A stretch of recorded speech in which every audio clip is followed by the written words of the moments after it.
Shalom Bapak Ibu semua.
Shalom. Luar biasa. Saya bersyukur kalau malam hari ini pertama kali saya boleh hadir di persekutuan doa Bunda Hati Kudus Paroki Kemakmuran ini. Yang berhebat di Kemakmuran, luar biasa. Nama saya Gunawan. Saya berasal dari Paroki Santo Laurentius Alam Sutra. Nggak jauh ya. Untuk perutusan pewartaan dan pengajaran saya perutusan dari komunitas di Asia. Saya diberikan tema oleh Ibu Vel, siapakah sesamaku, ambil dari bahan APP yang keempat, yaitu dari Lukas 10 ayat 29 sampai dengan 37. Tentang apa ini firmannya? Tentang orang, ada yang tahu? Orang Samaria ya. Orang Samaria. Kenapa sih Tuhan Yesus banyak banget kasih contoh tentang orang Samaria? Ada berapa yang diingat? Ada yang ingat aja, coba berapa? Ini satu ya, tentang orang Samaria yang baik hati. Ada lagi yang ingat? Orang Samaria wanita di sumur. Ya, orang Samaria juga. Ada beberapa, kalau nggak salah ada sekitar 3-4 perumpamaan itu orang Samaria terus. Kenapa sih orang Samaria? Dan kebetulan hari ini temanya adalah siapakah sesama. Ini pertanyaan dari ahli Taurat. Kalau kita baca nanti di Lukas sebelumnya, di Lukas ayat yang ke-25, ini ahli Taurat yang sengaja mau ngetes ya. Dia mau ngetes siapa sih, bagaimana cara kita mendapatkan hidup yang kekal. Kalau kita baca di ayat sebelumnya, bagaimana caranya kita mendapatkan hidup yang kekal. Terus Tuhan Yesus balik tanya, menurutmu gimana? Dan dia menjawab, kasihlah Tuhan Allahmu dan seterusnya, dengan jiwamu, dengan pikiranmu, dengan kekuatanmu, dengan hatimu gitu ya. Yang kedua dikatakan juga oleh si orang ahli Taurat tadi, kasihlah sesama manusia. Jadi udah tahu sebenarnya. Mungkin kita pun tahu sesama manusia apa, perintah Tuhan apa, tahu. Tapi kadang-kadang kita suka seperti orang ahli Taurat ini, suka ngetes Tuhan. Sudah tahu tapi nanya lagi. Tuhan cuma jawab, ya sudah tahu, lakukanlah, maka engkau akan mendapatkan hidup yang kekal. Ini ilustrasinya kondisi waktu itu seperti apa. Boleh Pak diputar Pak Nextnya. Ya, ini orang dari Yerusalem. Nah, dia di tengah jalan dirampok habis-habisan. Kemudian sampai luka parah. Setelah itu lewat kan, tadi kan dikatakan lewat seorang imam. Imam cuma lewat doang, tapi dia sengaja nggak ngapa-ngapain. Setelah imam ada orang Lewi lewat juga, bahkan lirik aja nggak, buru-buru pokoknya. ketakutan gitu ya mungkin ya. Dan setelah itu ada orang Samaria. Orang Samaria ini melihat yang tergeletak dirapiin, dia dikasih minyak, dilap luka-lukanya, dirawat sedemikian rupa, dan setelah itu bahkan digendong untuk dibawa ke penginapan. Di penginapan pun dia masih titipkan uang. Setelah itu titipkan uang untuk kemudian kalau kurang nanti saya kembali, saya akan tambahkan. Ini kisahnya, gambarannya. Nah, Bapak Ibu, kita lihat ada beberapa tokoh di sini, ya kan? Kita lihat ada beberapa tokoh. Pertanyaannya kemudian, siapa sesamaku? 3 tokoh tadi, yang pertama adalah imam, kemudian ada orang Lewi, dan ada orang Samaria. Bapak Ibu, sejarahnya orang Samaria ini musuhnya orang Yahudi, selalu bermusuhan. Mereka selalu bermusuhan. Makanya waktu kalau cerita Yesus bertemu wanita Samaria, si wanita Samaria ini, kenapa mau sama saya? Kenapa mau sama saya? Kok berani-beraninya? Dia orang Yahudi, saya orang Samaria, kenapa ngomong sama saya? Samaria sama orang Yahudi itu sudah mengalami kebencian ratusan tahun. Kalau kita baca di Raja-Raja, di 2 Raja-Raja itu zamannya pemerintahan Asyur, itu mulai muncul perpecahan. Ketika sebagian kelompok dari orang Yahudi ini dipisahkan, kemudian mereka mulai kawin campur. Jadi mereka tidak murni lagi. Oleh orang Yahudi yang murni yang ada di Yerusalem, itu orang Samaria itu dianggap bukan orang Yahudi atau orang yang najis. Kenapa najis? Karena mereka sudah melakukan kawin campur. Bukan cuma itu, karena ada permasalahan waktu membangun kembali bait Allah dan tidak disetujui untuk ikut membantu, kemudian orang Samaria membuat bait Allah sendiri. Kalau orang Yahudi bait Allahnya di Yerusalem, orang Samaria bikinnya di Gerasi. Nah, prinsipnya orang Samaria menjadi sangat dibenci dan sangat saling membenci karena perbedaan sejarah dan kepercayaan. Bapak Ibu, anehnya orang Samaria ini tadi dikatakan seorang pedagang atau peziarah turun dari Yerusalem ke melewati Yeriko. Dari Yerusalem berarti dia orang Yahudi. Jadi si orang Samaria ini sudah tahu pasti kalau yang sedang tergeletak orang Yahudi. Tetapi dia meninggalkan background sejarah, masa lalu, dan segala hal yang melekat, yang sudah turun-temurun ada, yang dianggap najis, tidak berteman, tidak saling bermusuhan dan lain-lain. Karena ada apa? Kalau dibaca lagi tadi di ayatnya ada belas kasih, tergerak oleh belas kasih. Kalau kita ingat kata-kata tergerak oleh belas kasihan, kita ingat banget. Setiap kali Yesus melakukan sesuatu, dia seringkali tergerak dengan belas kasihan. Nah, ini yang luar biasa Bapak Ibu. Setelah ini kemudian Yesus bertanya, contohnya seperti ini siapakah sama manusia, sesama manusia?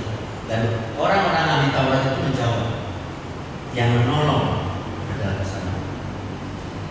Menariknya, Yesus katakan, pergilah dan perbuatlah demikian.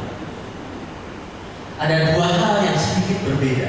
Orang ahli Taurat dia bertanya, siapa sesama? Jadi dia siapa sesama?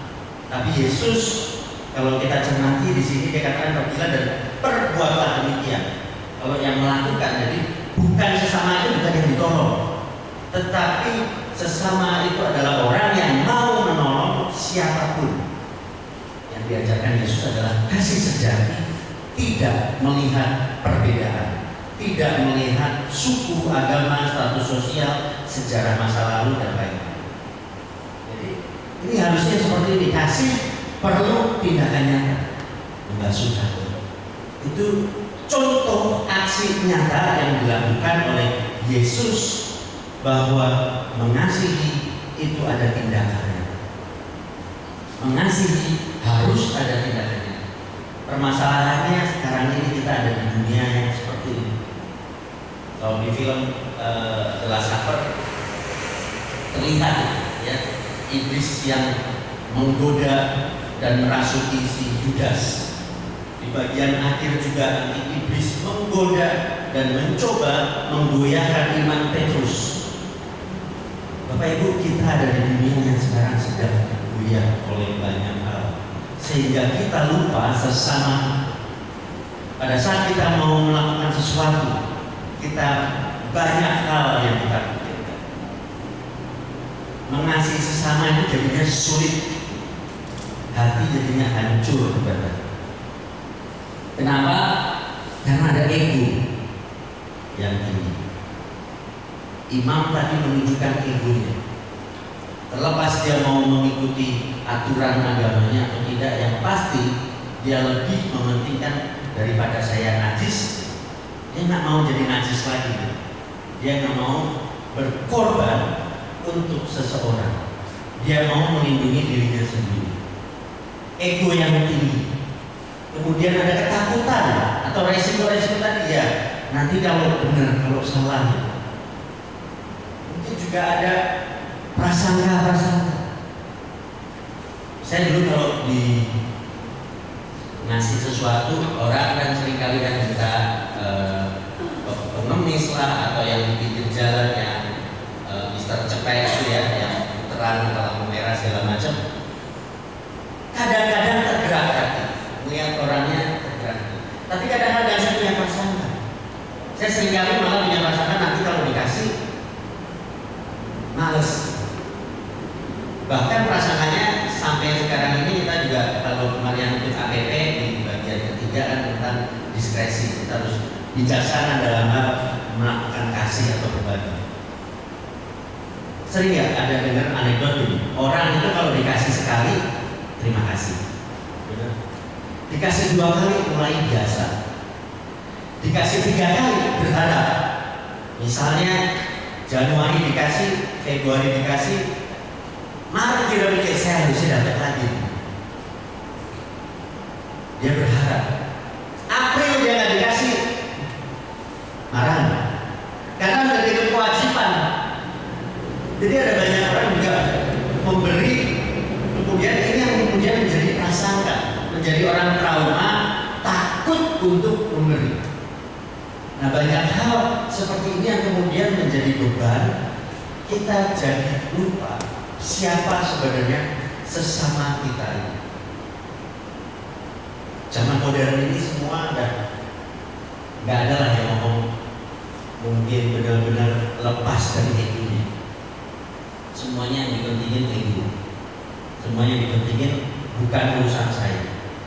Dan makanya tadi ada gambar ada banyak sekali kalau kita perhatikan kata-kata di dunia ini yang sekarang kelihatannya kayak baik, kelihatannya bagus, tetapi sebenarnya berlawanan dengan ajaran Tuhan. Contohnya misalnya, percaya diri sendiri, lakukan yang kamu mau, benar kan? Sering nggak dengar seperti itu kan? Percaya diri sendiri, bagusnya bagus, lakukan yang kamu mau. Bagus, karena seolah-olah memberikan kita tekanan. Tetapi kalau kita salah mengerti, jadinya kita malah mengandalkan diri sendiri.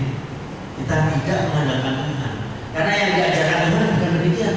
Yang diajarkan Tuhan apa? Sangkal diri, bukan lakukan apa yang kita mau, justru sangkal diri. Bukan mengikuti kemampuan sendiri, tapi ikuti Tuhan. Nah, ikuti Tuhan ini kadang-kadang yang susah. Saya seringkali jadi orang ahli Taurat ini yang cuma baca, cuma tahu, tapi nggak bisa melakukan. Sedikit berbeda dengan kasih atau mengasihi sesama. Saya sharing apa yang saya lakukan dulu. Kalau saya nggak suka banget 30 tahun yang lalu, 96 ya, saya nggak suka yang namanya karismatik. Sama sekali nggak suka yang namanya karismatik. Karena karismatik buat saya sesat. Buat saya aneh, buat saya orang-orang yang nggak benar. Kenapa alasannya? Karena sejak saya Katolik, saya belajar Katolik, saya tahunya Katolik itu diam, tenang, doa, hening, rosario, itu Katolik.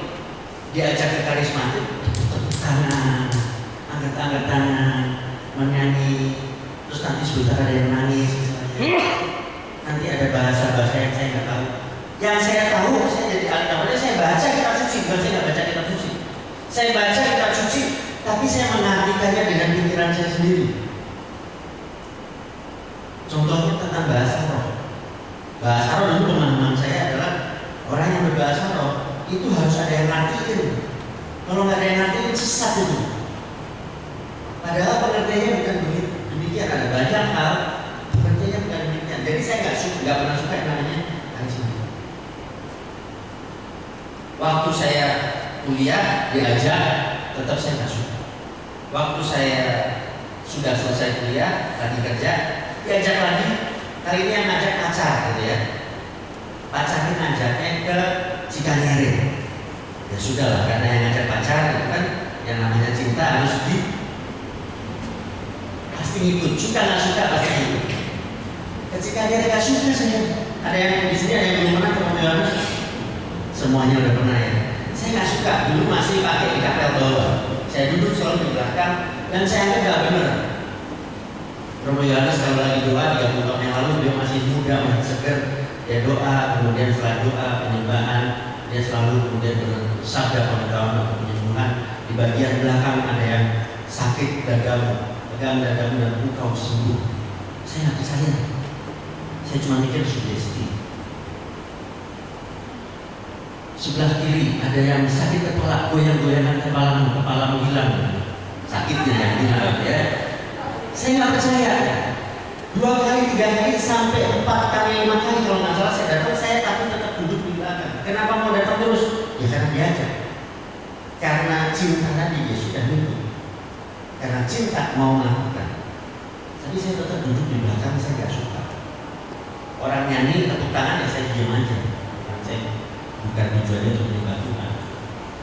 Tapi kedatangan saya yang kelima kurang lebih Romo Yohanes pada saat berdoa ketika dia berkata di sebelah belakang, bagian belakang ada seorang pria yang tidak percaya aku Allah yang hadir di tempat ini. Aku mengasihimu, bertobatlah dan engkau sembuh. Saat ini engkau merasakan panas di pinggangmu.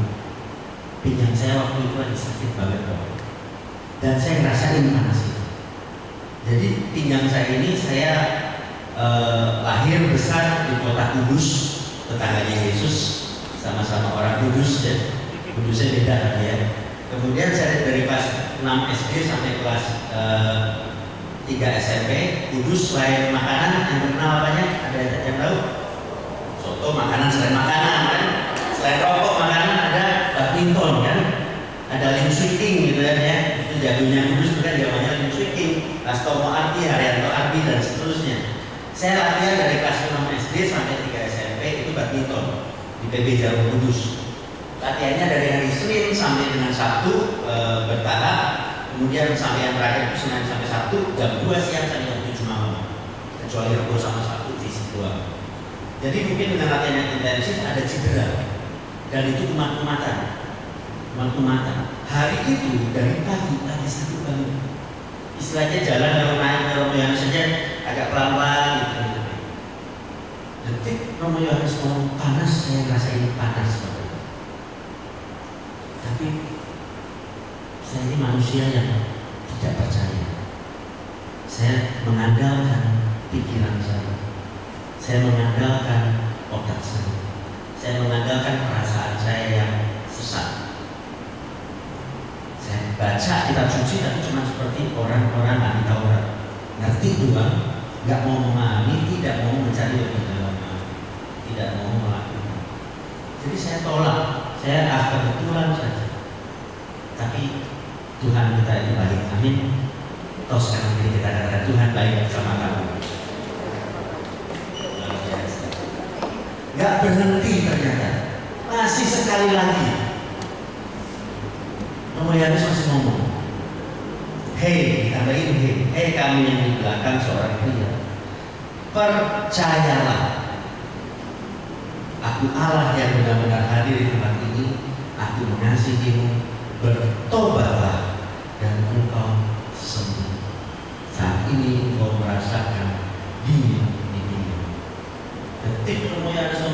dingin itu yang tadi yang panas gitu kan, kayak tidak ada koyo, padahal saya nggak pakai koyo gitu kan.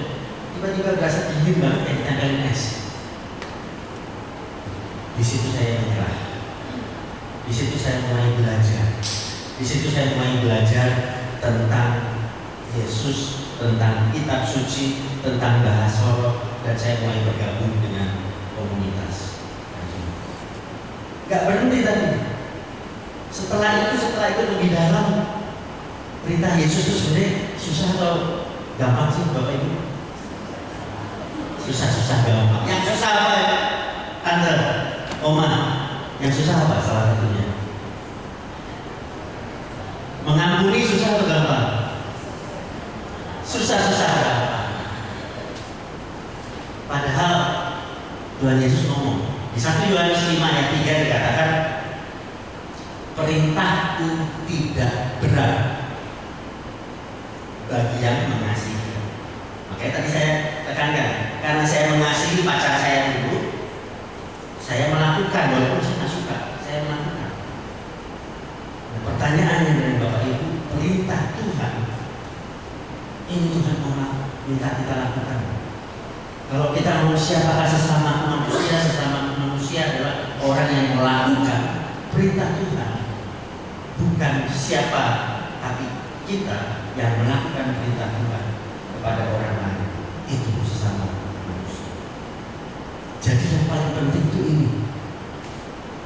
Kita tidak bisa melakukan kasih tanpa ada pengampunan. Orang Samaria tadi ada pengampunan di dalam hatinya. Dia bisa melakukan kasih kepada orang Yahudi. Kalau nggak ada pengampunan, kalau dia tidak melupakan masa lalu, kalau dia masih terbawa dengan masa lalu, mungkin dia nggak akan tolong. Tapi justru dia melepaskan itu karena ada tergerak kasihnya. Dia lepaskan semua trauma masa lalu. Dia ada langkahnya. 1 Yohanes katakan, jika kita sungguh mengasihi Tuhan, kita harus mengasihi sesama kita. Jika kita sungguh mengasihi sesama kita, kita harus benar-benar mengampuni mereka. Mengampuni ini banyak hal, Bapak Ibu. Dan banyak hal yang kita katakan mengampuni, termasuk perbuatan baik kita. Mungkin kita pernah dikecewakan. Mungkin kita pernah minjemin duit, kemudian dibawa kabur gitu ya, kemudian kita terluka. Padahal yang minjem si A, tapi kemudian waktu si B yang mau minjem, kita jadi ingat luka kita nggak berani. Kita nggak berani bisa bahkan untuk berdoa, tanya Tuhan aja nggak berani. Pokoknya langsung tolak aja. Padahal hatinya sedikit tergerak nih. Tapi karena tahu masa lalu, cut langsung. Jadi pertanyaannya siapa sesama? Kalau kita mau melakukan, yang pertama sesama ini adalah semua orang, terutama mereka yang membutuhkan kasih. Sesama kita bukan hanya mereka yang mirip dengan kita, yang sama dengan kita, tetapi justru mereka yang berbeda dari kita sekalipun adalah sesama kita. Bukan cuma yang segolongan. Bukan hanya mereka yang sejalan dengan kita, tetapi mereka yang berbeda bahkan menyakiti kita. Susah apa susah untuk orang mengasihi orang yang menyakiti kita? Susah ya? Susah. Tapi perintah Yesus cuma satu, mengasihi bahkan orang yang menyakiti kita. Jadi bukan masalah kita kadang-kadang bahkan bertemu dengan orang yang nyebelin terus,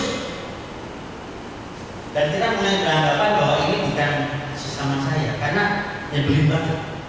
Bapak Ibu, kalau kita ketemu sama orang yang nyebelin terus, entah itu di rumah, entah itu di lingkungan pekerjaan, bahkan itu di komunitas kita, di persekutuan doa, kita ketemu orang yang nyebelin aja terus gitu ya, sampai kadang-kadang kita menunda.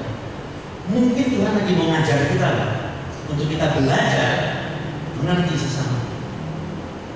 Amsal 27 ayat 17 besi menajamkan besi, manusia menajamkan sesamanya. Jadi kalau Bapak Ibu masih ketemu sama orang-orang yang ngeselin, mungkin kita juga sering ngeselin. Makanya Tuhan lagi mau bentuk diri kita supaya kita benar-benar bisa menjadi seperti Kristus mengasihi sesama mereka yang Tuhan tempatkan dalam hidup kita, baik dalam kesulitan maupun keseharian. Setiap orang itu diciptakan seturut dan sesuai dengan gambar Allah. Makanya tidak ada pembeda-bedaan. Dan kenapa pengampunan menjadi satu yang utama? Karena kalau kita nggak pengampunan, salah satu aksi nyata, salah satu bentuk nyata dari mengasihi adalah mengampuni. Jadi bohong kalau kita ngomong saya mengasihi Tuhan, tetapi saya memusuhi. Ada orang yang kita nggak suka di belakang, misalnya saya lewatnya sebelah sini supaya nggak ketemu, menghindar. Bohong kalau kita ngomong mengasihi Tuhan, tetapi kita tidak dapat mencintai orang yang kelihatan wajah. Sis boleh diambil.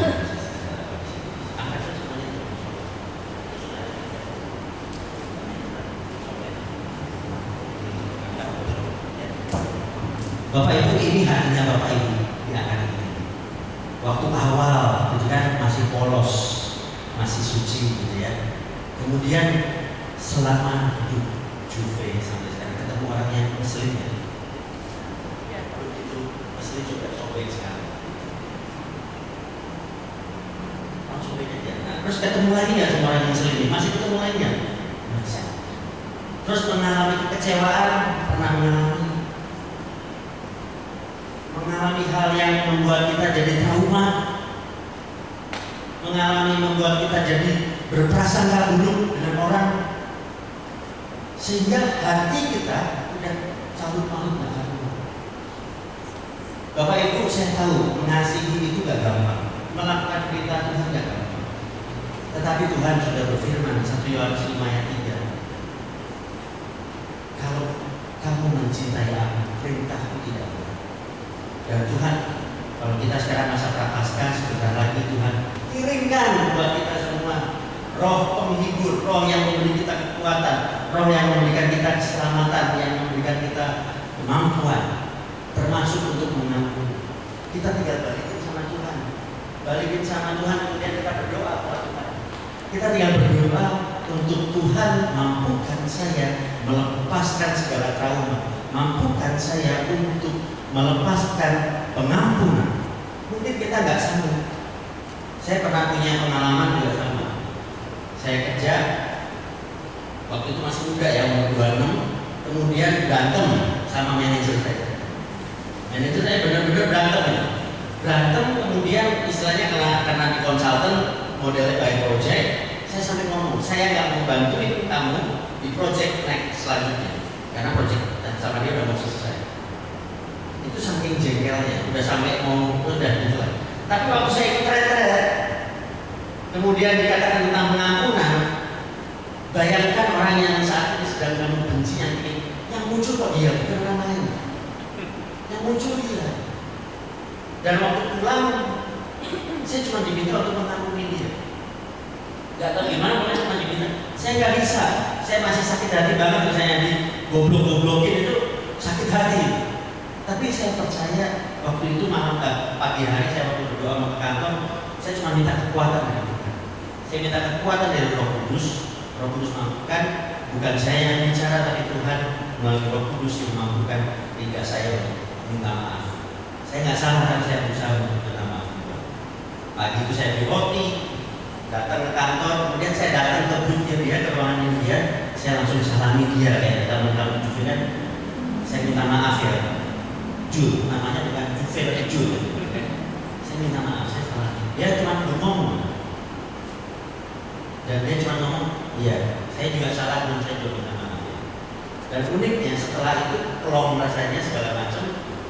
20 tahun kemudian, kira-kira 10 tahun kemudian, 15 tahun kemudian ketemu lagi ceritanya saya mau pull out dari satu perusahaan, mesti serah terimanya sama dia. Kalau hubungan sudah belum beres, serah terimanya mungkin jadi gak canggung. Tapi karena udah beres, jadi enak. Semuanya karena Tuhan. Sama kayak yang belum kita masukkan juga. Ya. Ini hancur sekarang. Siapa yang sudah di sini akan kita? Tuhan mampukan, Tuhan pulihkan. Amin.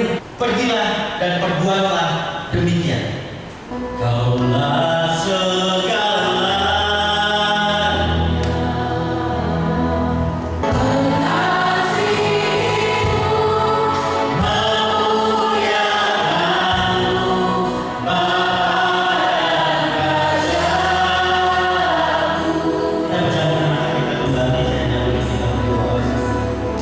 Ya Bapa yang penuh kasih, kami bersyukur atas sabdamu hari ini yang mengajar kami untuk membuka hati dan melihat sesama kami bukan dengan mata dunia tetapi dengan mata kasih-Mu. Dan biarlah saat ini kerinduan kami, pergumulan kami, kehendak-kehendak kami, biarlah segala sesuatu yang kami sudah tuliskan maupun tidak dapat tuliskan Tuhan, yang ada di dalam pikiran dan hati kami Tuhan, sesuai dengan kehendak-Mu sendiri ya Bapa. Sehingga bila itu tepat adanya Tuhan, terjadilah sesuai dengan kehendak-Mu atas hidup kami. Terima kasih Tuhan, terima kasih Tuhan. Kami percaya Engkau punya rencana-rencana yang indah untuk kami, juga untuk malam hari ini Tuhan, di mana kembali Engkau ingatkan kami untuk berbuat kasih. Dan salah satu tindakan kasih adalah dengan mengampuni. Kami percaya Tuhan, Engkau sudah berbicara kepada kami pribadi lepas pribadi untuk semakin memahami siapa sesama kami dan apa yang menjadi kerinduan untuk pulihkan kami. Saya lagi berikan kami kekuatan untuk melakukan apa yang sudah Kau perintahkan untuk kami boleh semakin serupa dengan ini kami Tuhan. Seluruh persembahan doa kami naikkan dengan perantaraan Putra-Mu yang terkasih, Tuhan kami Yesus Kristus. Kemuliaan kepada Bapa, Putra dan Roh Kudus, seperti pada permulaan, sekarang, selalu dan sepanjang. Amin. Silakan duduk, Tuhan Yesus memberkati.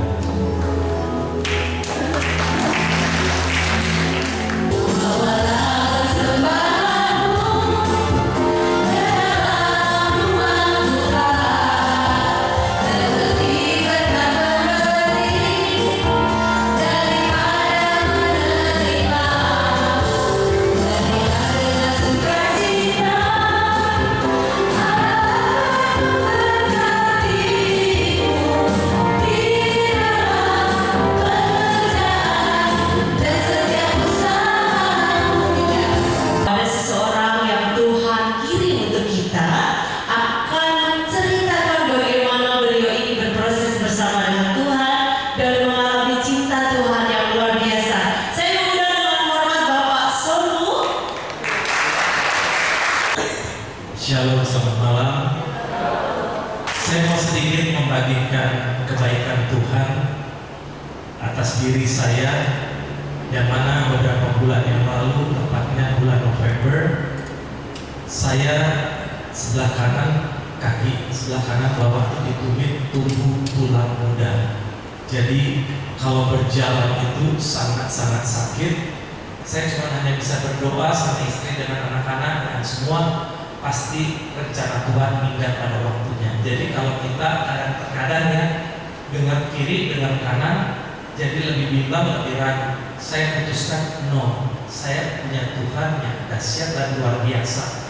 Jadi apapun sakit penyakit itu akan saya pikul. Kenapa? Tuhan mati di kayu salib untuk siapa? Untuk kita. Dia sakitnya lebih dari kita. Kita masa kaki aja udah ngeluh. Kuasa Tuhan itu pada saat itu benar-benar menjamah saya, dan saya bisa merasakan aliran yang luar biasa. Sakit apapun itu saya bertahan, dan saya juga bukan hanya bersumur-sumur sama Tuhan, tapi saya menyerahkan sakit saya dengan Tuhan. Dan saya tidak diperbolehkan dokter untuk memakai sepatu yang pantofel ataupun sepatu kantor.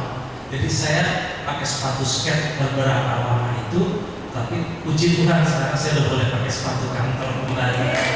Dan pada kesempatan ini saya cuma mau sampaikan kepada Bapak Ibu, Bro and Sis semua yang hadir, percaya mujizat Tuhan masih ada.